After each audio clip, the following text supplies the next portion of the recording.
안녕하세요. 야무진 스튜디오 야무진입니다. 일단은 정말 너무너무 감사 인사를 드리고 싶습니다. 이찬영님의 뮤직비디오 돌아버려서에 대한 리뷰를 보시고 많은 분들이 엄청 좋게 평가해 주시고 그렇기 때문에 지금 구독자가 어느덧 70명이 돼버렸습니다. 이번 영상은 이전 영상에 이어서 이찬영님의 이번 에로스 앨범에서 타이틀곡인 비비드랄라 러브에 대한 리뷰 해석을 좀 준비를 해봤습니다. 제가 하는 이 해석은 지극히 개인적이고 주관적인 거기 때문에 꼭 정답은 아닙니다. 여러분이 생각한 다양한 의견이라든가 생각도 댓글로 남겨주시면 저도 많이 참고해 보도록 하겠습니다. 그럼 한번 시작을 해보도록 하겠습니다. 이번 앨범 에로스 같은 경우는 뉴스 인터뷰에서도 이런 말을 했는데요. 진실되고 이상적인 사랑을 묻는 노래를 담았다고 표현했습니다. 오늘 다뤄볼 노래인 비비드랄라 러브가 이번 앨범의 타이틀곡인데요. 일단 이 제목 자체도 방금 전에 인터뷰 내용을 말한 것과 그냥 똑같은 뜻이라고 보시면 됩니다. 비비드는 뜻이 이제 생생하고 선명한 것을 갖고 있는 진실된 뜻을 갖고 있고요. 그리고 랄라 같은 경우는 뭐 우리 영화에서도 본 것처럼 라라랜드가 있잖아요. 그 뜻이 이제 몽상의, 꿈의 비현실적인 환상, 그런 이상적인 것을 뜻합니다. 그래서 인터뷰 내용대로 이 노래 자체는 진실되고 이상적인 사랑을 묻는 노래가 딱 되겠죠. 이번 뮤직비디오의 해석 같은 경우는 중점을 1절 부분의 장면과 그리고 뒷장면에서 달라진 점들에서 한번 좀 집중을 해보는 거를 좀 추천을 드립니다. 그렇기 때문에 앞에 내용에서 딱 이것만 가지고 뭐다 라고 설명드리긴 어렵고요. 앞에 내용은 이랬었는데 뒷 내용은 이렇게 됐기 때문에 해석을 이렇게 했다라고 보시면은 아마 재밌게 좀 보시지 않을까 싶습니다. 본격적으로 한번 뮤비를 하나씩 짚어보겠습니다. 일단은 세 가지의 공간들이 나옵니다. 하나씩 짚어볼 건데요. 첫 번째 공간이에요. 사람들이 모여있고 식사를 하고 있는 영상의 시작 부분에서 나타나는 딱 첫 장면입니다. 먼저 강당 안에 한 테이블 앞에서만 이렇게 모여 있습니다. 그리고 여기는 이제 실내 조명을 켜질 않았죠. 그대로 이제 태양빛만 들어오고 있고요. 모두가 한 자리에 모여가지고 좀 뭔가 개걸스러우면서도 만찬을 즐기고 있는 모습을 보입니다. 손으로 퍼먹기도 하고 누구는 접시까지 깨먹고 있는 모습을 보이고 있죠. 이 장면은 그대로 이런 장면으로만 한번 보고 넘어가시면 좋을 것 같아요. 왜냐면은 나중에 2절에서 이 장면들이 나타내고 있는 의미들을 다시 한번 속속들이 말씀을 드려볼 예정입니다. 자, 이 장면 이후에는 이제 찬영님이 느끼는 감정에 대한 표현, 묘사가 나오고 있습니다. 첫 번째로는 헝겊으로 된 사람 인형을 짊어지고 있는 모습이 나오고요. 두 번째로는 찬영님 입에 물을 붓고 있는 모습을 보이고 있습니다. 일단 첫 번째 장면인 헝겊으로 된 사람 인형을 메고 있는 것은 사람들이 이미 많이 있었지만은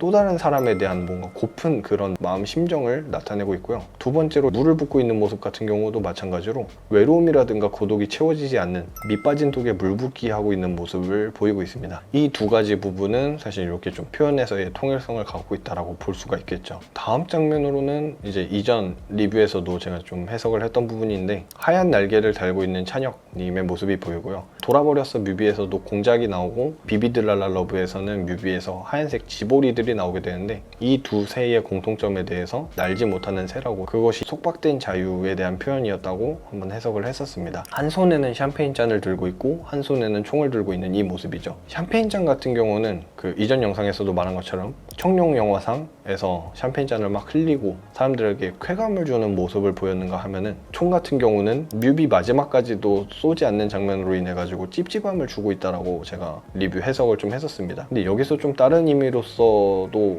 파악을 해볼 수 있는 거는 이 두 가지 요소들은 약간 인간관계에 대한 부분을 담고 있지 않나라는 생각이 좀 들었어요. 샴페인 잔 같은 경우는 이제 서로 뭔가 축하하는 자리라든가 아니면 사람과 어울리는 그런 되게 친근한 모습을 보이고요. 총 같은 경우는 반대로 어떤 사람에게 상처를 줄 수 있는, 위협을 가할 수 있는 그런 부분인 거죠. 인간관계에서 필요하면은 좀 안 될 그런 요소입니다. 이 두 가지를 같이 들고 있는 것이 어찌 보면 이게 인간관계에 대한 묘사가 아니었나라는 생각을 또 하게 되기도 하더라고요. 그렇게 이 장면들을 모두 지나고 나면은 이제 빛나는 세상을 찾아서 떠나는 장면이 나옵니다. 총을 겨누고 창밖으로 떨어지니까 이제 꽃밭에 누워있다가 이렇게 일어나는 모습을 보이는데요. 저는 이 장면을 보고 나서 약간 그 옛날 영화라고 해야 되나요? 캐리비안의 해적에서 배를 이렇게 뒤집어가지고 다른 세상으로 가는 약간 그런 연출적인 모습처럼 보여가지고 되게 재밌더라고요. 어찌됐든 이제 그렇게 다른 장면으로 전환이 되고 실내가 되어 있는 꽃밭으로 가게 됩니다. 이게 이제 약간 중간 브릿지 역할을 하게 되는데요. 이건 약간 좀 아이러니한 장소입니다. 꽃이 자라기 위해서는 보통 햇빛이 많이 드는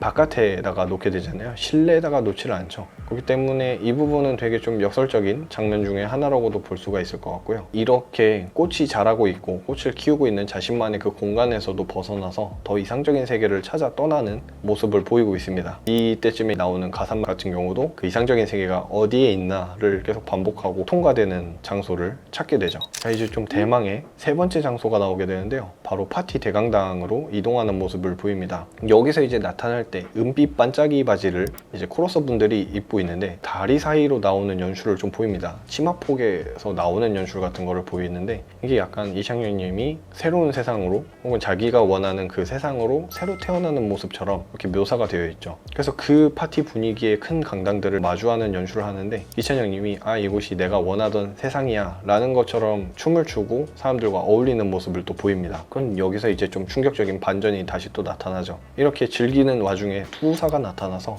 빨간 식탁보를 들춰내고 찬혁에게 이렇게 달려드는 소의 모습을 볼 수가 있었습니다. 일단 영화라든가 어떤 영상에서 빨간색의 표현은요 되게 뭔가 사랑의 의미도 있겠지만은 여기서는 약간 경고라든가 충격의 의미로서 이렇게 반전을 나타내고 있고요. 이 장면에서 이제 또 재밌는 연출이 나오는데 거기서 이제 넘어지고 어딘가로 끌려가는 찬혁님의 모습을 볼 수가 있습니다. 와, 여기서 좀 이거는 좀 논란의 요지가 될 수도 있을 수도 있지만 바닥 패턴을 자세히 보면은 흡사 약간 십자가에 매달려 있는 예수 형상을 하고 있지는 않나라는 생각을 좀 하게 됩니다. 근데 예수 형상을 하고 있는 그 상황에서 한쪽 손을 들어 올려서 총을 쥐고 있어요. 이 모습도 좀 되게 좀 충격적입니다. 신선하기도 하고 좀 충격적인데 저 사람이 과연 나를 해칠까? 혹은 누굴 쏠까? 하는 그 불안감이 다시금 이제 손에 쥐어지게 되는 거죠. 이 장면 바로 다음으로 검은 헝겊에 새가 나타나가지고 하얀 날개를 달고 있는 찬혁을 내쫓는 모습을 보입니다. 그러니까 총을 쥐고 있는 그 흑심이라든가 그런 마음이 생기기 때문에 수순수함을 내쫓는 그런 모습이 아닐까라는 생각이 드는 장면입니다. 자, 이제 이 장면들을 한번 다시 곱씹어 볼 텐데요. 저희 아까 전에 1절에서 나왔던 그 배경 장면들과 이제 하나하나씩 비교를 좀 해볼 거예요. 여기가 좀 재밌을 텐데 아까 1절에서는 어떤 장면이었죠? 약간 태양광이 있었던 그 장면이었는데 장소가 옮겨진 이 대강당 내에서는 태양광이 아닌 인공 조명들이 여기저기를 비추고 있는 모습을 보이고 있습니다. 그리고 1절에서의 그 장면에서는 아까 뒤집어진 테이블 위에 한 식탁 위에서만 어느 정도 쌓여진 음식들이 있었는데 이번 장면에서는 각각의 깨끗하게 정갈하게 놓여진 식탁 위에 음식들이 엄청 많이 준비되어 있는 모습을 보이고 있어요. 근데 앞에서의 장면에서는 사람들이 모여가지고 음식을 되게 뭐 개걸스럽게라도 많이 맛있게 먹고 있었잖아요. 그런데 이 장면에서는 음식을 먹고 있는 장면들이 그렇게 자세히 나오지도 않습니다. 마찬가지로 게다가 이찬혁님이 음식을 입에다가 갖다 대면은 미끄러져서 이렇게 떨어뜨리거나 아니면 음식을 씹고 있거나 마시고 있는 장면이 제대로 묘사가 되지가 않아요. 그렇기 때문에 이 장면은 또다시 그 물을 마시는 장면이 있었죠. 허기를 채우려고 해도 채워지지 않는 모습을 보이고 있습니다. 약간 1절에서의 그 장면들과 2절에서의 이 장면들이 이렇게 대조가 되는 모습을 보입니다. 엄청 재밌는 연출이에요. 이제 마지막쯤에 가서는 좀 그런 묘사가 나오는데요. 사람들이 이제 이찬혁님을 이렇게 둘러싸서 빙빙 돌면서 춤을 추고 있는 모습을 보이는데요. 이 장면에서 사람들이 춤추고 있고 그러다가 이찬혁님이 혼자서 이렇게 바닥에 뒹굴면서 뭔가 좀 되게 몸을 베베 꼬는 모습을 보이고 있죠. 이 장면을 자세히 보면은 노래 제목이라든가 그 이상적인 부분을 볼 수가 있었는데요. 이게 과연 사람들과의 인간관계라든가 이런 사랑적인 부분들이 진실된 건지 혹은 이상적인 건지 1차원적으로 봤을 때는 그런 생각도 했을 거예요. 이 사람들이 과연 실제 하는 건가 아니면은 유령을 본 건가 허상인가 라는 생각을 또 하게 만드는 장면이었습니다. 전체적으로 이렇게 장소들의 변화에 따라서 어떤 부분이 묘사가 달라졌는지에 따라 이렇게 해석을 한번 좀 담아봤는데요. 여기서 이제 추가적으로 부분 연출을 좀 많이 볼 수가 있었습니다. 이 부분도 되게 재밌을 텐데 사실 이 뮤비가 시작할 때부터 이찬혁님의 사상이라든가 생각하고 있는 모든 것을 말해주는 장면이 딱 하나가 있습니다. 혹시 아셨을지 모르겠지만은 뮤비가 시작할 때 나오는 뒷배경에 그림이 하나가 걸려져 있는데요. 이 그림을 제가 알았던 그림은 아닙니다. 이 그림이 알렉산드로스 대왕과 디오게네스라는 작품인데요. 알렉산드로스 대왕 같은 경우는 우리가 흔히 알고 있는 알렉산더 대왕에 대한 이야기고 디오게네스에 대해서는 생소하실 수 있어요. 이 그림에 대한 일화가 하나가 있는데요. 어느 날 알렉산드로스 대왕이 햇빛 아래에서 쉬고 있는 디오게네스를 찾아가가지고 뭐 어떤 소원이 있으면은 자기가 들어주겠다라고 이야기를 했더니 디오게네스가 하는 말이 지금 햇빛을 쬐고 있는데 당신이 햇빛을 가리고 있으니까 좀 나와달라, 이게 소원이다 라고 이렇게 말했다라고 하는 일화가 있습니다. 디오게네스라고 하는 인물이 키니코스 학파에 대한 사상을 갖고 있는 사람이라고 하는데요, 이 사상 같은 경우는 부라든가 명예, 정치, 종교, 문화, 예술과 같은 외적인 요소에서 벗어나서 자연 속에서 주어진 것에 만족하며 살아가는 소박한 삶을 추구하는 그런 사상이라고 합니다. 이 사상이 그대로 담겨있다고 생각한 이유는 노래 가사가 딱 그렇잖아요. 무엇에 분노했었나 친구여, 처음부터 그럴 만한 게 없었지, 유감스럽게도 나의 친구여, 도둑든 상자를 찾는 꼴이었다네 라는 이 가사말처럼 키니코스 학파의 이 사상이 좀 이찬영님이 말하고 있는 그런 것들이 아닌가라는 생각을 해봅니다. 두 번째로 의상에 대한 부분인데요, 입고 있는 옷 색깔을 자세히 보면은 처음에는 이찬영님이 흰색 옷을 입고 있고요, 그러다가 나중에는 채도가 낮은 보라색 옷을 입게 됩니다. 이것도 약간 노래 가사말처럼 상한 포도알에 대한 표현이라고 저는 생각이 들고요, 상한 부분 그리고 포도알의 그 보라색 같은 경우는 멍든 것 혹은 흑심에 대한 표현이라고 볼 수가 있을 것 같습니다. 그렇기 때문에 사람들이 입고 있는 의상 같은 경우도 비슷한 해석을 할 수가 있어요. 흰색 옷을 입고 있는 사람은 순수한 인간관계를 뜻하고 있기도 하고요, 그리고 흰색의 보라색 옷을 입고 있는 사람 같은 경우는 마음속에 앙심을 품은 사람으로 해석할 수도 있겠죠. 그냥 채도가 높은 보라색 옷을 입은 사람은 그냥 신선한 포도알에 비유해 볼 수도 있을 것 같고요, 시꺼먼 이제 드레스를 입은 사람도 있지만은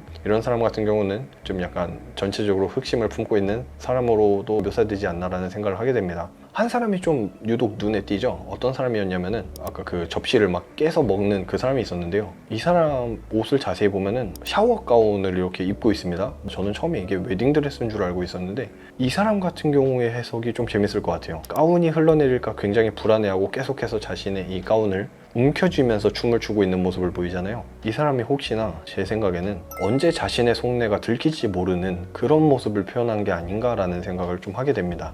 마지막에서는 이제 누군가를 향해서 총을 겨누는 모습으로 엔딩을 맞이하게 되는데요, 많은 사람들은 아마 그 영화 조커의 호아킨 피닉스를 생각한 사람들이 좀 많았을 것 같아요. 이 장면에서는 이제 열린 결말을 표현하지 않았나라는 생각이 들어요. 1절에서 2절을 넘어가고 그런 장면에서처럼 또 다른 세상을 좀 찾아 이렇게 뒤집는 판단을 하게 될지, 아니면은 타인에게 이렇게 총으로서 위협을 가하고 쳐냈을지에 대한 열려있는 결말을 좀 만들지 않았을까라는 생각이 듭니다. 자, 굉장히 내용이 길었죠. 오늘 리뷰는 여기까지 이렇게 좀 준비를 해봤는데요, 엄청 다양한 해석들을 좀 참고를 해봤고 몇몇 가지들은 이제 제 개인적인 생각이기도 하고 그걸 파헤치는 데 있어가지고 이걸 정말 쉽게 설명해 보려고 한번 노력을 해봤는데 잘 전달이 됐을지 모르겠어요. 편집을 뭐 제가 열심히 해야겠죠. 이 뮤직비디오에 대한 총평을 해보자면은 전 좀 그런 생각이 들었어요. 혹시 옛날 노래 중에 혜은이라는 가수의 파란 나라라는 노래를 아시는 분이 있을지 모르겠어요. 저는 이번 뮤직비디오랑 이 노래가 이찬영님이 부르는 자신만의 파란 나라가 아닐까라는 생각이 들었습니다. 노래를 한번 찾아서 들어보시면은 요즘 세상에 할 수 있는 좀 되게 슬픈 노래가 아닐까라는 생각이 들어요. 저 듣고 좀 울었거든요. 그만큼 약간 현 세대의 사람과의 사람 그리고 사랑하는 관계에 대한 그런 노래가 아닐까라는 생각이 들었습니다. 이번 뮤직비디오 정말 곱씹는 맛이 일품이었던 그런 뮤비가 아니었나 싶습니다. 앞으로도 뭐 좀 이찬영님의 세계를 좀 많이 알고 싶고 직접 대면할 수 있는 기회가 있다면 너무 좋겠죠. 좀 물어보고도 싶어요 사실. 다 틀리시네요. 재밌게 봐주셨으면 좋겠고 댓글 많이 남겨주셨던데 이렇게 댓글로 남겨주시면은 또 이야기 나눠보고 같이 곱씹어 볼 수 있는 그런 장이 좀 마련이 되었으면 좋겠습니다. 다음 영상에서는 제가 간간히 생각했었던 영화에 대한 메타포들 그리고 요소들, 미장센에 대한 것들을 한번 쇼츠로 몇몇 가지 좀 많이 있습니다. 그걸 찬찬히 한번 풀어낼 예정이니까 기대 많이 해주시면 좋겠습니다. 그러면은 또 다음 영상에서 뵙도록 하겠습니다.